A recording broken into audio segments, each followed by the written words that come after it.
எல்லாத்தையுமே பரிபூர்ணமா தான் படைச்சிருப்பா தவிர எதுவுமே அறகுறையா படைச்சிருக்க மாட்டாரு. பரிபூர்ணத்தை விரும்புகிற தேவன் இடத்துல போய் அறகுறையா நாம போய் நிக்க முடியுமா?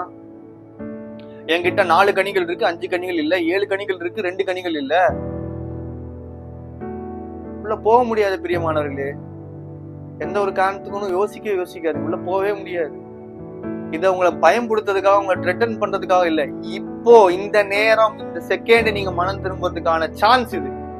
அடுத்த செகண்ட் தேவனுடைய வருகை வந்துச்சுன்னா நீங்க எடுத்துக்கொள்ளப்பட மாட்டீங்க, கைவிடப்பட்டவர்களா போயிருக்கு. அப்ப இந்த செகண்ட் தான் உங்களுக்கு சான்ஸ்.